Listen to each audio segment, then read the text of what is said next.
आप देखिए साहिल वर्मन जब आप पढ़ते हैं तो साहिल वर्मन को आप किस तरह से कवर करेंगे, ये आप हल्का सा इसके लिए चार्ट बना लीजिए। साहिल वर्मन हो गया आपके पास, टाइम पीरियड आप 920 लिख लीजिए, 920 एडी साथ में। अब देखिए इनकी फैमिली के बारे में लिखना है हमको यहाँ पे। साहिल वर्मन है तो इनकी एक वाइफ है, ठीक है जी, वाइफ है, इनके बच्चे भी हैं। तो इनकी जो डॉटर है, ठीक है, इनके पास एक डॉटर भी है, इनके जो है वो सन भी है, ठीक है जी, 10 बेटे हैं तो बेटा भी इनको मिले इनके पास है। इनके गुरु भी हैं, ठीक है जी, गुरु जो है वो भी आपको मिलेंगे। राजा हैं तो ये क्वाइंस भी इशू करते हैं, ठीक है जी, क्वाइंस भी ये इशू करेंगे साहिल वर्मन। जो हिस्ट्री है इनके बारे में वो हमको कहाँ से पता चलती है।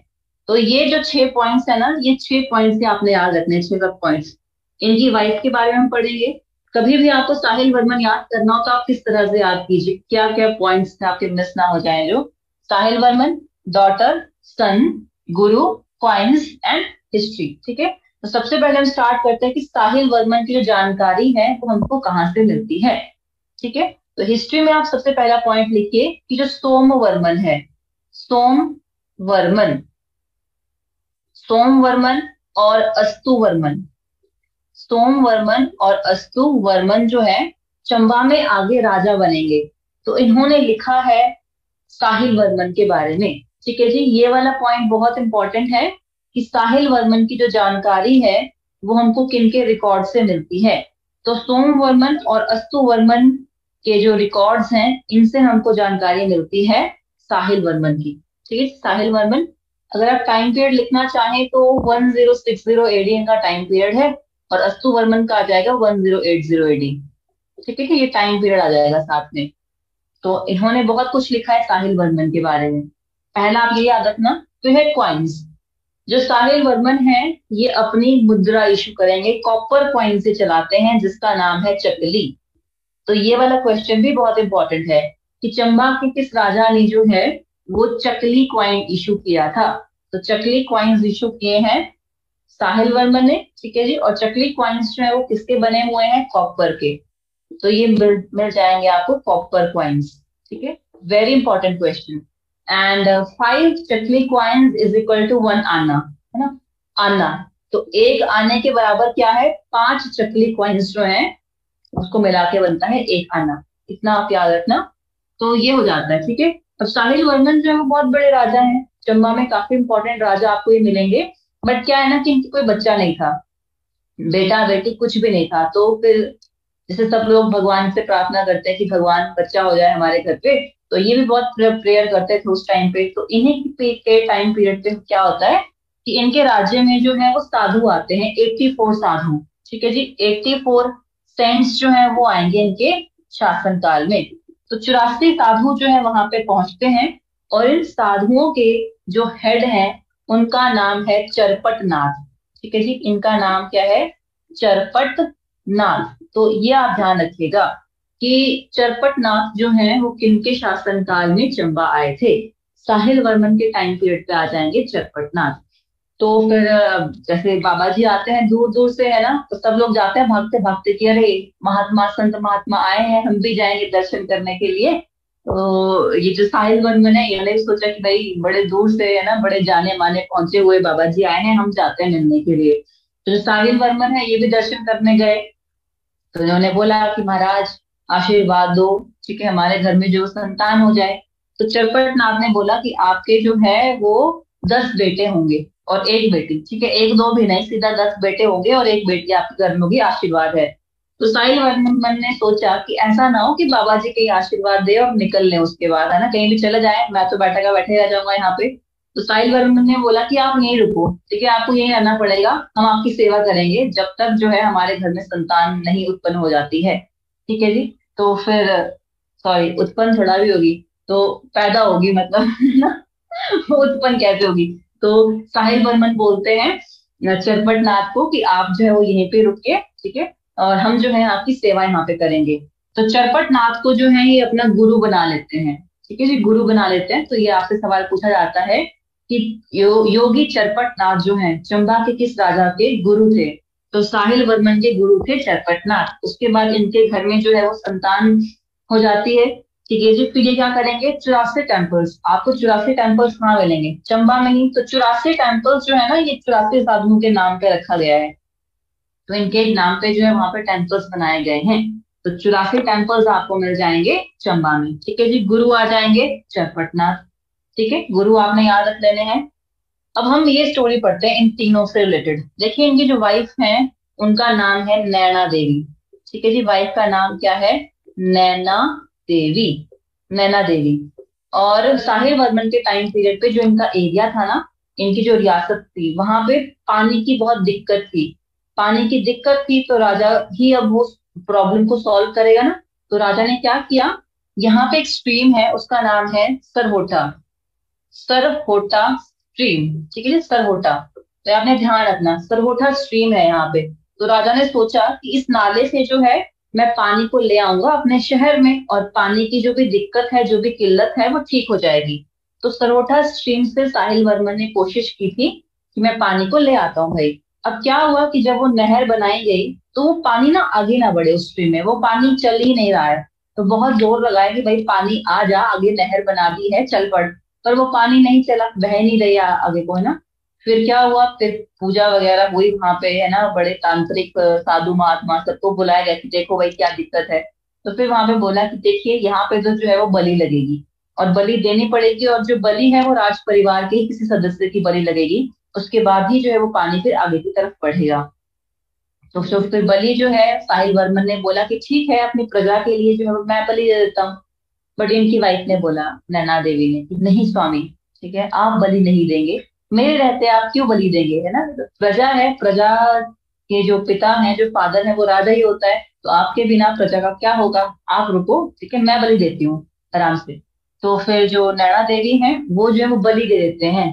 किस प्लेस पे इनकी बलि होती है, ठीक है जी, वो जगह है आपकी बलोटा प्लेस, बलोटा विलेज। ये आप ध्यान रखना कि ये कहाँ पे जो है ये ग्रेव बनेगी, और वहां पे जो है समाधि ले लेती है नैना देवी।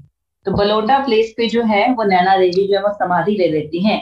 और इनकी समाधि के बाद वो जो पानी है फिर वो आगे की तरफ बढ़ता है, और वो आ जाएगा रियासत में, और पानी की जो सप्लाई है वो हो जाती है रियासत में। ठीक है जी। तो नैना देवी की याद में ही फिर वहां पे हिल के ऊपर जो एक मंदिर बनाया गया है नैना देवी के लिए ही।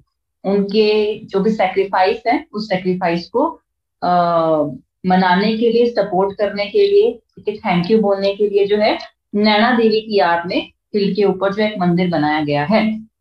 और नैना देवी की याद में ही जो है वो चंबा में एक मेला लगता है।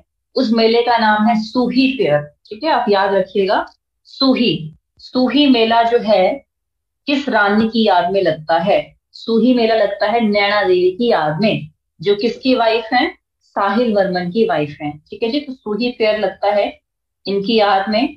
और इस मेले की एक खासियत है कि इस मेले में सिर्फ जो महिलाएं हैं और जो बच्चे हैं वही अलाउड हैं, मतलब वही इस मेले में जाते हैं। तो महिलाएं और बच्चे ही जो है इस मेले में जाते हैं।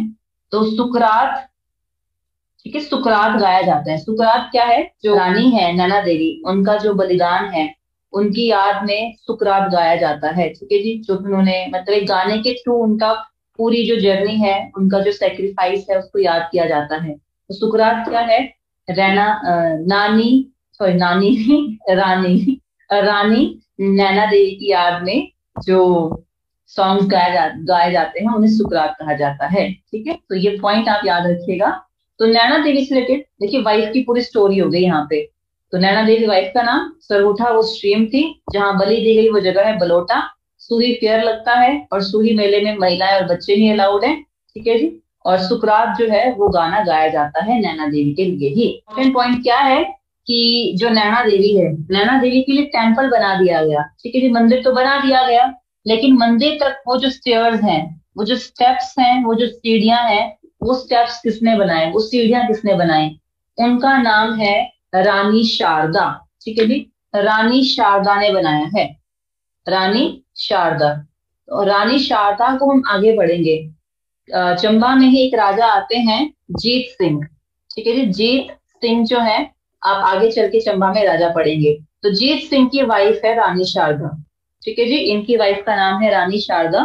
तो रानी शारदा क्या करती हैं, रानी शारदा जो है वो नैना देवी टेम्पल के लिए वो जो स्टेयर्स हैं, वो जो स्टेप्स हैं, उनको बनाती हैं। तो ये वाला पॉइंट आपने याद रखना है। ठीक है जी, इंपॉर्टेंट पॉइंट हो गया यहाँ से ये। चलिए अब हम आते हैं डॉटर की तरफ कि बेटे की क्या स्टोरी है। तो देखिए साहिल वर्मन को जो है वो आशीर्वाद मिला था कि आपके जो है वो 10 बेटे होंगे और एक बेटी होगी। और वो जो बेटी है उनका नाम है चंपावती। ठीक है जी, चंपावती जो है वो है बेटी का नाम। तो इनकी जो चंपावती जो इनकी बेटी है वो बहुत ही धार्मिक स्वभाव की थी। ठीक है जी, भगवान में पूजा पाठ में उनका ज्यादा ध्यान रखता था। तो जितने भी साधु हैं इन साधुओं की वो सेवा करती थी। और मतलब पूजा पाठ में ज्यादा टाइम वो अपना व्यतीत करती थी, है ना, कि भाई देवी का अवतार है कुछ इस तरह से। तो क्या होता है कि एक बार इनके अगेंस्ट जो है वो कोई राजा के कान भर देता है। ठीक है, वो क्या बोलता है कि जो आपकी बेटी है इनका जो है वो कुछ अफेयर चल रहा है किसी एक साधु के साथ, मतलब इनकी कोई कन्वर्सेशन चल रही है, कोई बातचीत इनके बीच में चल रही है। तो राजा को तो ये बात सुन के बहुत गुस्सा आएगा। ठीक है, तो एक दिन जो चंपावती है वो घर से निकलती है साधु से मिलने के लिए। ठीक है जी, तो फिर राजा जो है ना वो पीछे पीछे चल पड़ता है कि आज मैं रंगे हाथों पकड़ लूंगा, और मैंने पकड़ लिया तो आज मैं बस जान से मार दूंगा। फिर एक तलवार लेके साथ में चल पड़ा ये।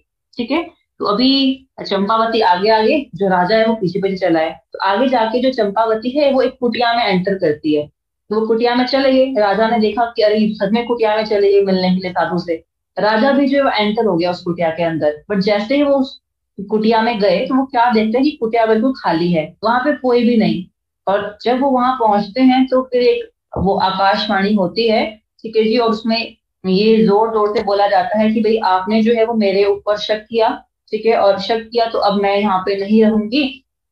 और इसीलिए जो चंपावती है वो अंतर्धान हो जाती है। ठीक है जी, तो फिर राजा को तो बहुत बुरा लगा कि वो मैंने क्या कर दिया, बहुत मेरी गलती थी। तो फिर चंपावती के लिए जो है वो टेम्पल बनाया जाता है। ठीक है, चंपावती की याद में एक मंदिर बनाया गया, टेम्पल बनाया गया। और जो भी चंबा के राजा फिर आए उनकी जो देवी है वो कौन बनी, चंपावती। ठीक है जी, चंपावती गॉडेस बन जाती है उनकी, उस चंपावती को ही वो पूजते हैं। तो ये आपने ध्यान रखना है, चंपावती की याद में बनाएंगे टेम्पल। और अपनी बेटी चंपावती की याद में ही ये चंबा शहर बनाते हैं। ठीक है, चंबा शहर, ये पॉइंट बहुत इंपॉर्टेंट है कि चंबा शहर की जो स्थापना है वो किसने की थी, साहिल वर्मन ने की थी अपनी बेटी के लिए। ठीक है जी, अपनी बेटी के नाम पे। कब की है, 920 एडी में, 920, 920 एडी में जो है अपनी बेटी की याद में जो है ये स्थापना कर देते हैं चंबा की। देखिए चंबा जो रियासत है, रियासत नहीं पढ़ रहे, रियासत आप पढ़ चुके हैं।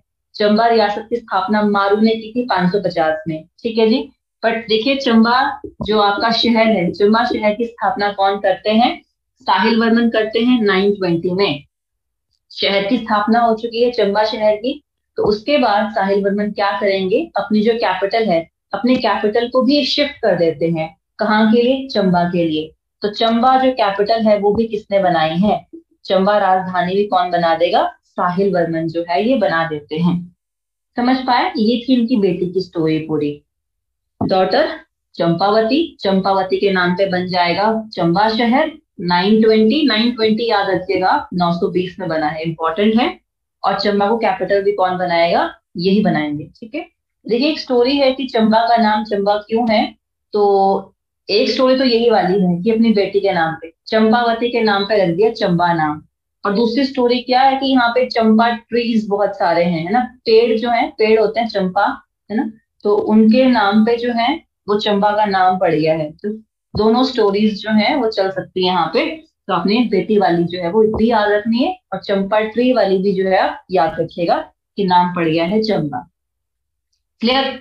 अब हम चलते हैं बेटों की तरफ, क्या होता है स्टोरी में बेटों में। तो जो साहिल वर्मन है ना, साहिल वर्मन की इच्छा होती है कि मैंने एक मंदिर बनाना है। और मंदिर कौन सा बनाना चाह रहे हैं ये, तो ये मंदिर बनाना चाह रहे हैं लक्ष्मी नारायण टेम्पल। ठीक है जी, Lakshmi Narayan temple, Lakshmi Narayan important temple है लक्ष्मी नारायण मंदिर। तो उन्होंने बोला कि मुझे लक्ष्मी नारायण टेम्पल बनाना है। अब लक्ष्मी नारायण मंदिर बनाना है तो उसके लिए मार्बल लगेगा। तो उन्होंने अपने बेटे को भेजा, छोटे बेटे को भेजा पहले कि जाओ मार्बल लेके आओ। पर जब ये मार्बल लेने जाते थे तो रास्ते में इनको जो भी डाकू टाइप लोग मिलते थे, वहां के लोग, वो इनको मार देते थे। तो पहला बेटा भेजा, दूसरा बेटा भेजा, तीसरा बेटा भेजा, सब मर गए। ठीक है जी, सब मर गए। लास्ट में एक ही बेटा बचता है, इनका नाम है युगांकर वर्मन। ठीक है जी, युगांकर वर्मन। तो इनके बेटे का आप नाम याद रखिएगा, हमको सिर्फ एक ही बेटे का नाम याद रखना है, और उनका नाम क्या है? युगांकर वर्मन जो है वो इनका नाम।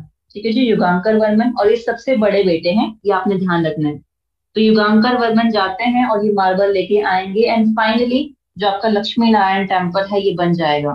ठीक है जी, लक्ष्मी नारायण मंदिर की कंस्ट्रक्शन हो जाती है। तो ये आपने ध्यान रखना है कि युगांकर वर्मन लेके आए थे मार्बल, और ये मंदिर जो है वो बन जाता है। इसीलिए ना इस क्वेश्चन में कंफ्यूजन होता है, आपसे पूछा जाता है कि लक्ष्मी नारायण मंदिर जो है वो किसने बनाया चंबा का? आंसर इज साहिल वर्मन, साहिल वर्मन ने बनाया था। बट साहिल वर्मन राजा थे इस टाइम पे, लेकिन वो मार्बल कौन लेके आया था? युगांकर वर्मन लेके आए थे। ठीक है, तो आंसर तो साहिल वर्मन ही आएगा यहाँ पे, क्योंकि राजा तो अभी यही है ना, इनके टाइम पे ये बना है। और युगांकर वर्मन जो एक आगे चल के जो है एक मंदिर ये बनाएंगे, उस मंदिर का नाम है गौरी शंकर। ठीक है जी, गौरी शंकर टेम्पल। तो गौरी शंकर टेम्पल जो है वो बना देंगे युगांकर वर्मन। तो युगांकर वर्मन ने बनाया है गौरी शंकर टेम्पल, और युगांकर वर्मन की वाइफ है, उनका नाम है त्रिभुवन रेखा।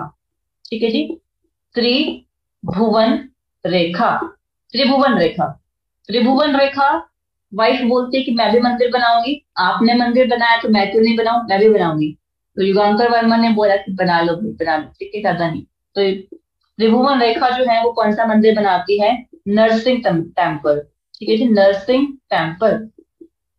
नरसिंह टेम्पल आपने पहले ही पढ़ा मेरू वर्मन में। ठीक है, मेरू वर्मन के टाइम पे भी आपने पढ़ा है ना ये, तो वो भी बनाता है नरसिंह टेम्पल।